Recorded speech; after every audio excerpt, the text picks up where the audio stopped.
Olá, graça e paz a todos. Que Deus em Cristo continue vos abençoando em tudo. Mais um vídeo no nosso canal para tua edificação, para tua alimentação espiritual. Sou a pastora Cris Correia e gostaria de convidar você, antes da gente falar aqui um pouco, na palavra de Deus, gostaria de te convidar a curtir os vídeos, a ver aí, conhecer aí mais alguns vídeos nossos, assim como se inscrever no canal, ativar o sininho de notificações e também compartilhar com seus amigos, familiares, para edificação deles também, tá? Somos gratos a Deus por mais uma oportunidade que Ele nos concede e eu gostaria de, nesse momento, estar indo junto com você, mergulhando com você na palavra de Deus. O tema do vídeo de hoje é Jesus e os dois ladrões. Lucas, capítulo 23, o verso 39 ao 43, nós vemos ali uma cena, uma cena bastante forte, quando colocaram Jesus entre dois ladrões. O primeiro já foi logo esbravejando contra Jesus, dizendo o seguinte: não és tu o Messias? Salva-te a ti mesmo e a nós também.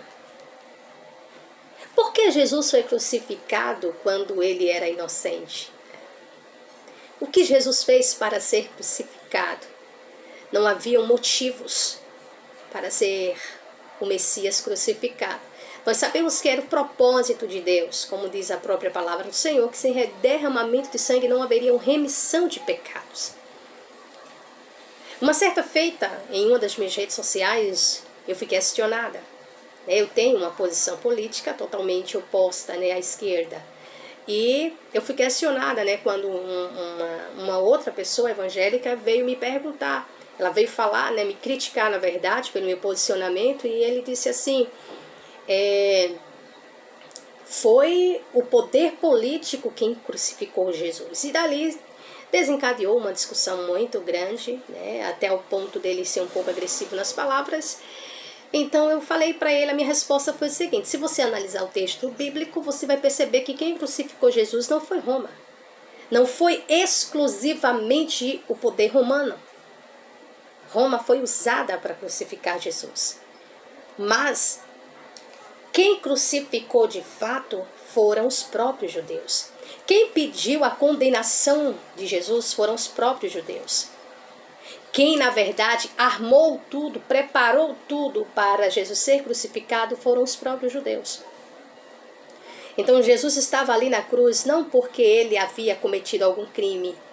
Ele estava na cruz por não ter cometido crime algum. Essa é a verdade.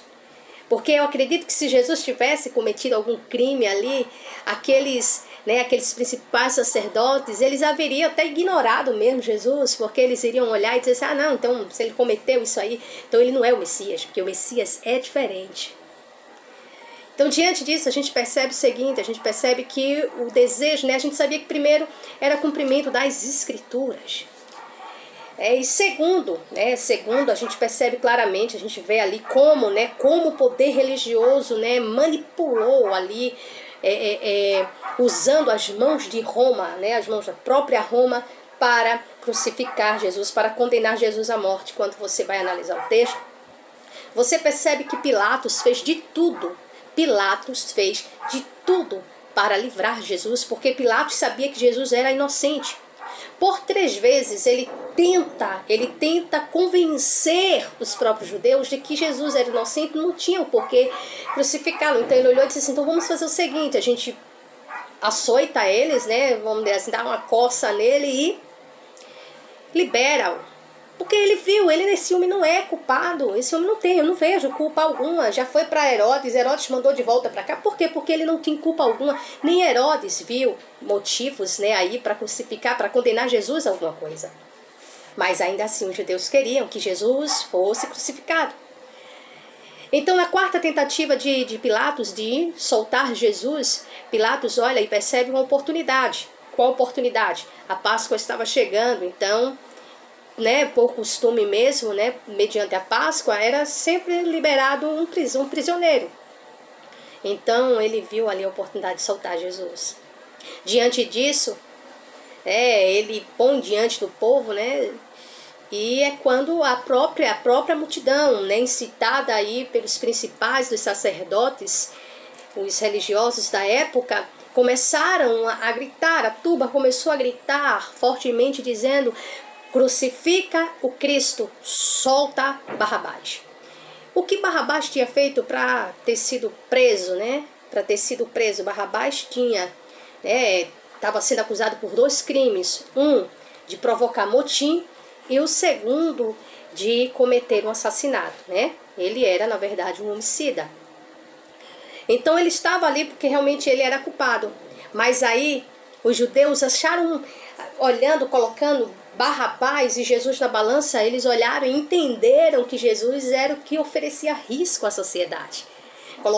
Colocando na balança, eles acreditavam que Jesus era um risco para a sociedade. Barrabás não, o homicida, o assassino, não. Mas sim Jesus, o justo. Jesus é condenado à morte. Chegando agora, estando na cruz pendurado, ao seu lado colocaram 2 ladrões, que é o título do nosso vídeo, Jesus e os 2 ladrões. Um dos criminosos que estavam ali crucificados esbravejavam insultos contra Jesus, dizendo assim: não és tu o Messias? Salva-te a ti mesmo e a nós também. Esse prisioneiro, esse condenado, ele sabia que ele estava ali porque ele deu motivo a Roma. Ele sabia que pelos crimes que ele havia cometido, ele tinha sido condenado à morte. E agora, ele olhando, ele enxergou em Jesus uma oportunidade. Ele olhou e disse: tu és o Messias? Então, salva-te a ti e a nós também. Mesmo ele falando, né, ele insultando Jesus, usando palavras de insulto, mas a gente percebe que aquele homem vê em Jesus uma oportunidade de se escapar, de se safar, né, do seu julgamento, da sua condenação, usando Jesus, né, querendo se esconder na imagem do Messias, a oportunidade de ser livre, né, de ser absolvido dos seus crimes. Mas, para a infelicidade daquele homem, Jesus não era o que ele esperava que fosse. Jesus era o Messias, sim, Jesus era o Messias. Mas Jesus não iria jamais descer aquele homem da cruz, pois ele era culpado. O fato de Jesus manifestar sua misericórdia, sua bondade, por ele ser amor, um amor tão imenso de Jesus, é amor.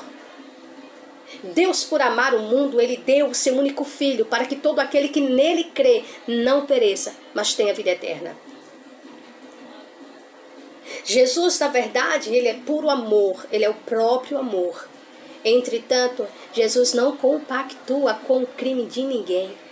Onde há arrependimento, onde há confissão e abandono do pecado, das práticas pecaminosas, a misericórdia de Deus, a bondade, a compaixão de Deus é manifesta. Aquele ladrão, né, aquele criminoso que estava ali na cruz, ao lado de Jesus, que esbravejava insultos contra Jesus, ele viu no Messias a oportunidade de se safar, da sua condenação, porque ele sabia que ele estava ali porque ele era um criminoso. Mas do outro lado tem outro personagem, outro ladrão, outro que estavam na mesma condição. Mas diferente do primeiro, esse aqui ele reconhece que ele estava ali sendo, condenado à morte porque ele era culpado. Então, mesmo, diz o seguinte: nós, na verdade, estamos sendo executados com justiça, pois que recebemos a pena que nossos atos merecem. Ou seja, o nosso crime, o que cometemos, a justiça está sendo feita, está sendo, na verdade, correspondida à altura do nosso crime.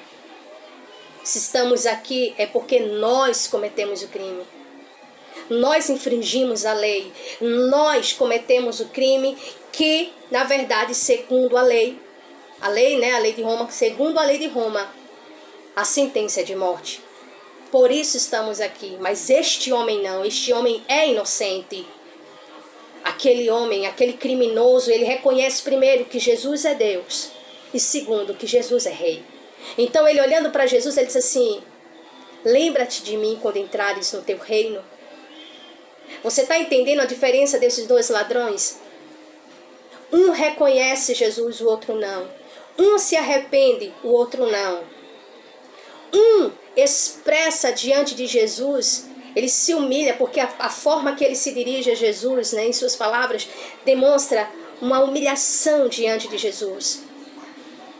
E Jesus responde para ele dizendo: hoje mesmo estarás comigo no paraíso. Então temos aqui, neste cenário de crucificação, de condenação, dois culpados e um inocente. De um lado, um culpado olha, esbraveja palavras de insulto. Do outro lado, o outro criminoso, o outro condenado, se humilha. Nas suas palavras, ele expressa, na verdade, pedido de perdão. Quando ele diz: lembra de mim, ele está dizendo: me perdoa, me aceita em teu reino, me permita estar contigo em teu reino. O que levou esse ladrão a receber a misericórdia e o perdão de Deus foi o seu arrependimento. Então eu quero concluir essa reflexão diante de você dizendo o seguinte: não adianta de forma alguma as pessoas quererem usar a figura de Jesus para tentarem se esconder, ou até mesmo muitas vezes querer esconder suas ações criminosas, suas ações pecaminosas. Muitas pessoas pegam a figura de Jesus, a imagem de Jesus, e tentam se blindar de alguma maneira. Não adianta. Jesus, ele é justo. Eu olho e vejo uma sociedade que tem, na verdade, banalizado o amor de Deus. Eu vejo pessoas que cometem seus erros, que cometem, né, suas atrocidades, e depois querem surgir em cena, querem aparecer pintando-se de pessoas bondosas, de pessoas, né, que não é nem arrependidas. E tem uma coisa que vale acrescentar: o fato de Deus manifestar o seu perdão e a sua misericórdia não isenta ninguém da justiça. Aquilo que o homem semear, isso ele ceifará. O homem que semeia, ou seja, aquilo que a gente planta, a gente colhe. Quando nós vamos plantar, nós temos a oportunidade de escolher o tipo de semente que vamos plantar. E na hora da colheita, não podemos escolher que fruto vamos colher. Por quê? Porque colhemos aquilo que plantamos. Se a gente vem plantando más semente, que tipo de fruto eu vou colher se não frutos maus? Eu vejo pessoas que vêm ao longo, né, vêm na vida plantando tudo que é ruim, semeando contenda, traições, sabe? Mentiras, engano, vai vivendo semeando mal, fazendo o que é mal. Só que passa o tempo, mas tem uma coisa: Deus é justo. Deus é justo. Então vai chegar o tempo da colheita, vai chegar o tempo que essa pessoa vai colher. E por mais que um dia ela se arrependa, ela não estará isenta das consequências das suas plantações, do fato de plantar sementes más. Então que Deus nos ajude e que venhamos entender que Deus, ele é justo juiz. Aqueles dois ladrões que estavam ao lado de Jesus, que estavam ali condenados por seus crimes, um teve sua alma liberta, um teve sua alma alcançada por Jesus, o outro não. Mas perceba que em nenhum momento Jesus os absolveu dos seus crimes. Então não adianta a gente tentar a justiça dos homens. A gente olha, a gente até desconfia, a gente nem acredita mais que exista justiça. Mas que Deus venha nos ajudando. Porque ou seja, quando a gente olha, né, a justiça dos homens e a de Deus ela não falha. Então, chega um momento que não dá pra gente esperar a justiça dos homens, a gente tem que pedir a de Deus mesmo. Porque quando a gente olha para a sociedade, vendo como a sociedade segue, a gente percebe que só Deus para ter misericórdia. Amém? Que Deus em Cristo continue nos abençoando.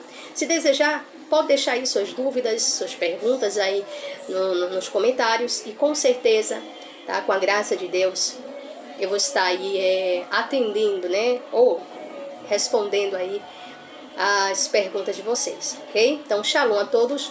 Um beijo no coração de cada um de vocês. Em nome de Jesus.